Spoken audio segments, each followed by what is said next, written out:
Settle down, brother. Settle down, sister. This is the Quarter Report. South Africa is a movie. Welcome to the watch party. We're going to talk about Floyd Shivambu, who was shockingly fired as Secretary General of the MK Party yesterday. He was demoted to being a rank and file member of Parliament, not even a special one, but a backbencher. But it looks like he may have been saved from an even grander humiliation because reporting this morning suggests that this was a compromise. He was nearly just relegated to being a card-carrying member of the MK Party. And as I have been thinking about all night, when you're in a family business, if you're not family, you're probably not in business. So we're going to get into all of that. I'm going to remind you about the fight with Duduzile Zuma, and we're going to reflect on what this means for the future of the MK Party, because the MK Party is the third biggest party in South Africa by votes. It's had a spotty up and down track record since the massive success of its debut in the national elections. In by-elections, it's been good here and bad there, but slowly but surely starting to gain some momentum, and it is really, really an important political party in South Africa. So we're going to get to all of that. I just want to tell you, though, something, Eric, that I found out yesterday. Somebody on Instagram, I'll say her name, Nina. Okay. Nina on Instagram sent me a message. She's a practicing lawyer in the UK, and she said in a message, I said, settle down, brother, in court today. Wild. It's now fully entrenched in the lexicon LMFAO. I responded saying, no ways. She said, yes, I effing did. The prosecutor was being a dickhead and I took the gap. He was livid and the judge was thankfully bemused and just said, well, quite. Should we move on to the next issue? Mama, we have made it to the big leagues. Okay. Also, before we get into Floyd Shivambu, I just want to remind you that Wouldn't You Like to Know is our event series. It's interesting talks for interested people. We basically on a Wednesday night throw a 2-hour gorgeous evening at a wonderful venue called the Gin Bar in Cape Town. We invite 3 absolutely epic speakers. They each give a talk of about 15 minutes on a variety of topics. Somebody described it as Tinder for intellectuals. This is not an explicitly dating scene. People don't necessarily go there to find lovers. Mostly it's actually date night. Why are you laughing so much? Haven't you heard that before? I did not hear that, no. Oh, it's Tinder for intellectuals. Tinder for intellectuals, all right. Interesting talks for interested people. So if you would like to come to one of those events, go to the Instagram page and follow it. It's at Wouldn't You Like Talks, and you can also search Wouldn't You Like to Know on Quicket. We've got a few tickets left for tonight, actually. So if you've suddenly decided that tonight's the night you want to come meet me, hang out, see our incredible speakers. You've got Zetu Kola, Karen Dudley, and John Parkington. You can pull through for that. Okay, let's get into Floyd Shivambu. So Floyd Shivambu controversially left the EFF in the wake of last year's elections. He joined the MK Party. It caused one of a series of mother of all meltdowns from Julius Malema. Do you think he was more touched by Ndlozi leaving or by Shivambu leaving? I think he was more touched by Ndlozi. He spoke for longer on it. It was far much more of a build-up. Yeah. And then he obviously got so touched when Shivambu, Dalian Mpofu, who also jumped from the EFF to the MK Party, and Mbuyiseni Ndlozi were photographed together as like all of the betrayers, all of the evils. Anyway, Floyd Shivambu left the EFF. It was a big deal. Floyd Shivambu was one of the 3 musketeers who built the EFF into what it is, along with Malema and Ndlozi, and he left the EFF for MK.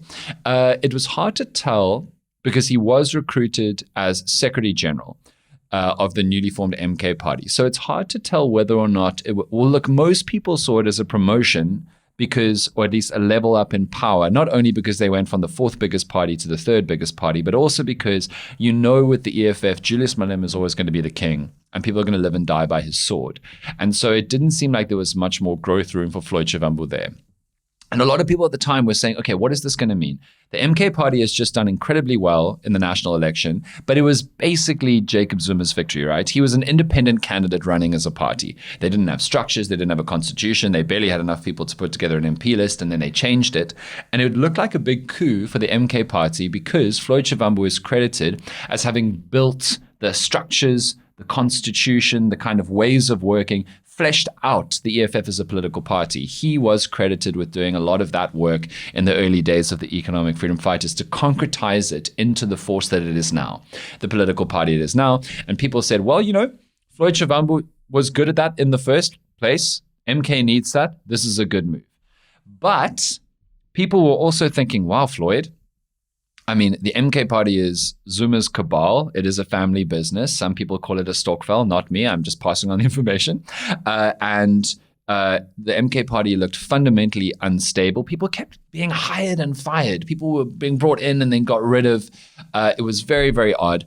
Also, all of the data shows that the vast majority of voters for the MK party were Zulu voters, Zulu people, some of them disgruntled from other political formations, many of them from the EFF, many of them who had voted for the ANC before, but overwhelmingly a Zulu identity party, which is what Zuma has done so well to champion and embody this Zulu identity working class hero, whether he's a working class hero or not, but like the champion of the everyman, the every Zulu, like the everyday like Zulu person. And Floyd Shivambu is not Zulu, and people were thinking, okay, you're going to go in there, you're going to be new to this group of people, put in an incredibly powerful position. You're going to have to play the game and entrench your own power within that space. And Floyd did not do that. Floyd went in and brought in a bunch of old EFF chums, put them in high-ranking positions, pissed off members of the MK party who consider themselves, what do they call themselves? The founders or the originalists, something like that. Basically, people who had been there since hilariously Reconciliation Day, 2023, when Jacob Zuma... Yes, 2023, when Jacob Zuma stabbed the ANC in the back, although some will say that they stabbed him first, by announcing that he was not going to push for the ANC, but he was going to throw in his lot with the MK party. And he basically changed South African politics forever in that day. But people who were there with him that day, including Duduzile Zuma Sambudla, who we're going to be talking about a lot now, consider themselves the originalist or the founder group. And they were upset that all of these EFF people were coming in and taking positions of power and coalescing around Floyd Shivambu. Many people felt that they had been sidelined. There's also a funny, or like funny as in interesting, other drama going on, because a lot of tribal leaders who'd been told that they would get significant positions of influence and sway within the MK party structures and their policy making and decision making, that was the promise that they were made before the election in exchange for throwing in their support for Zuma. They suddenly also felt sidelined and cut out, and like they were not given the pride of place in the MK party that they thought they would have.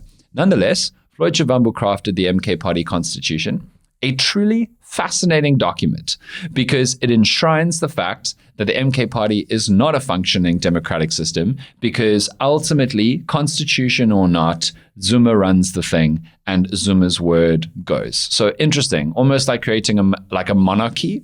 Like we have an ultimate king, we have the royals, and they ultimately make the decisions, which is interesting considering how much the MK party cares about and has pushed the fact that like traditional leader, like local monarchies of different groups of people should be respected and elevated in power and maybe even put in parliament. And remember how crazy that was when we were all like, so you're going to put like a Zulu king, a Xhosa king, like a variety of different like kings and queens and tribal leaders in parliament who then get to rule over the whole country, many of whom, or all of whom have never voted for them. And many of whom like, I mean, it's just me, but it'd be a bit odd if like, look, I'm not Zulu. I don't know if that's breaking news, but like it would be a little bit odd, you know? Yeah. And it would be odd for Xhosa people to be ruled by a Zulu king. It would be odd for Zulu people to be ruled in part by a, Sotho leader of some kind. Yeah. Anyway, that's what the MK party tip was.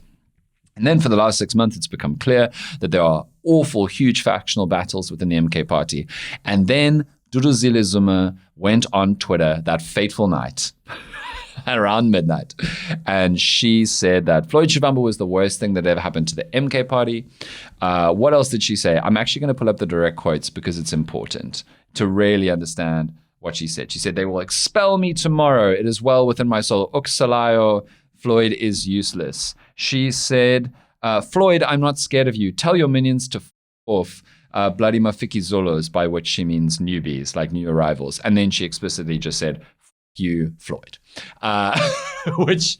Straight to the point, yeah. I mean, look, she's nothing if not word efficient. And in any political system in the world, for a politician to be using that language about any politicians, but particularly about leaders and powerful people within their own party, is insane. She refused to apologize. Then she did apologize, but not to Floyd in that statement. You remember, she also didn't take down the tweets. They were just sitting there, vibes. And that was when we were really like, okay, we're going to find out whether or not this is a family business. Because if it wasn't her, if it wasn't a child of Jacob Zuma, that person would have been out of any real, serious political organization.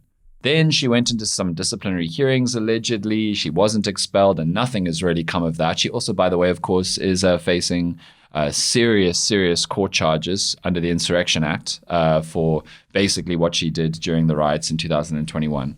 So a lot of things happening around her. But of course, there were ultimately and have been no consequences for her whatsoever. No surprise there.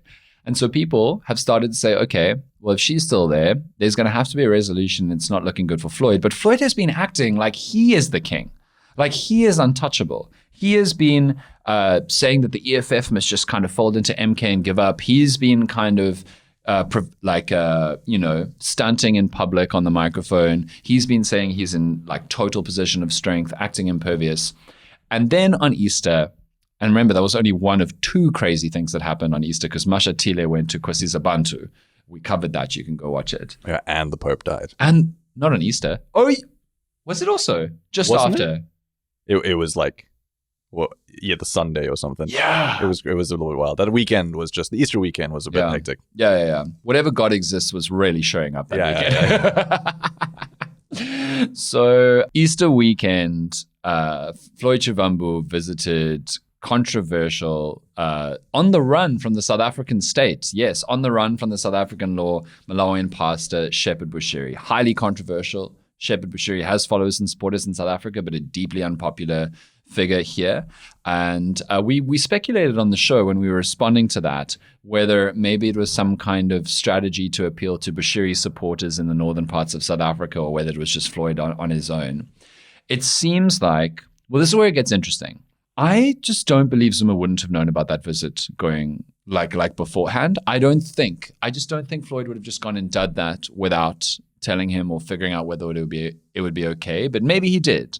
But I doubt it at that level of significance when you're building a political party and that's going to get huge scrutiny and really, really affect you reputationally. And your party reputation is the Secretary General to go do that. Yeah, I think that the way it was handled afterwards, when there was the statement from the MK party as well, and then now also how it's handled, it does feel a little bit like once they realized, oh, okay, it was a terrible choice, then you put out those statements rather than, I also don't believe in a world where they didn't know about it. Yeah. Imagine. Anyway, the long and the short of it is, yesterday, Floyd Shivambu was next. By his own constitution, by the way. He writes you a constitution for your political party, and then you go, well, according to this constitution, you're out, which is equally devastating and humiliating.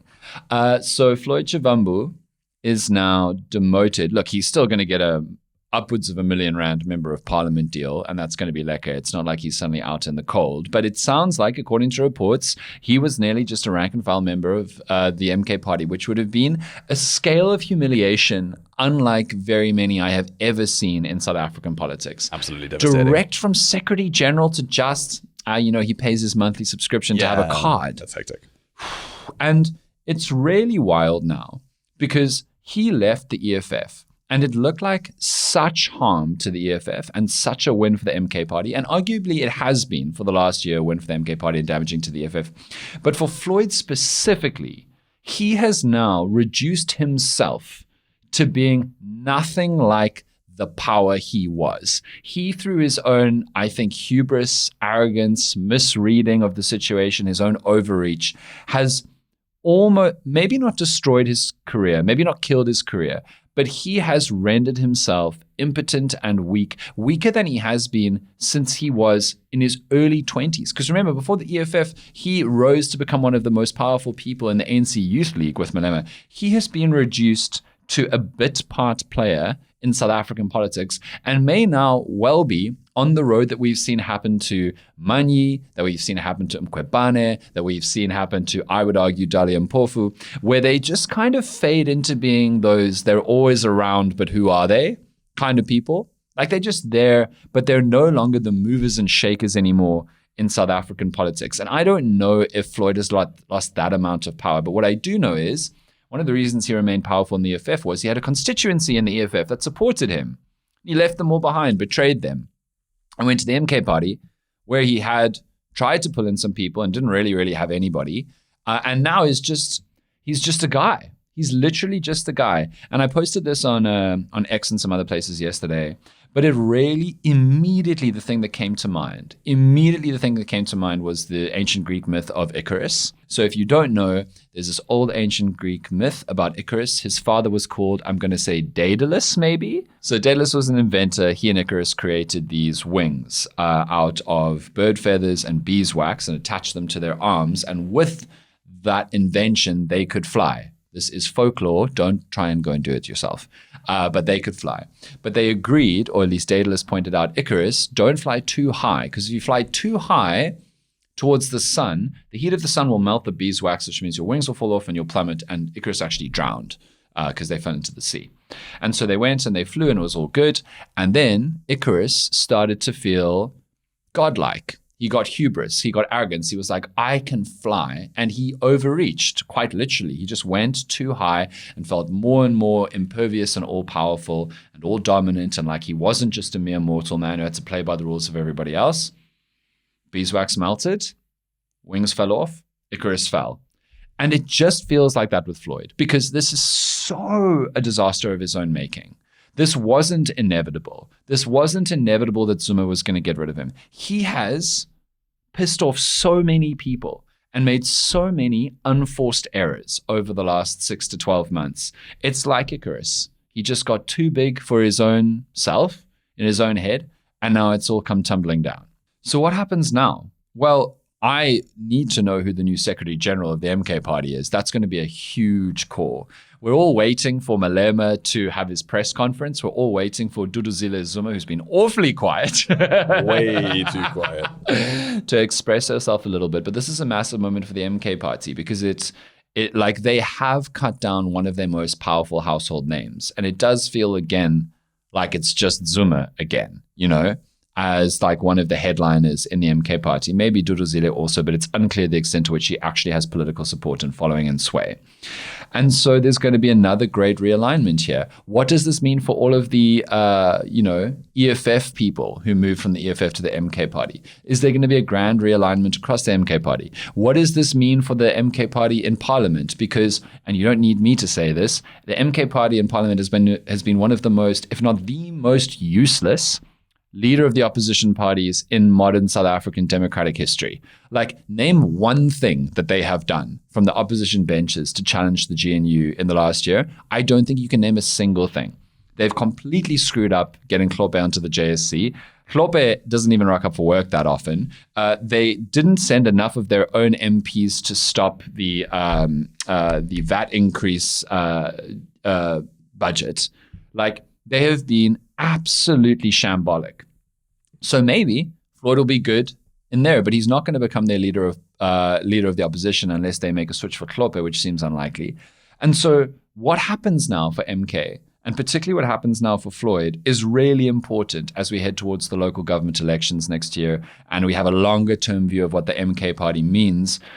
Not beyond Zuma, but Zuma is old. Like, he's mid-80s now. Like if the MK party is going to concretize itself as a serious political force beyond Zuma long term, they need to figure out who's going to do that. And right now, they've just cut down and cut out the one guy besides Zuma in their organization who does know how to build political structures. So let's see.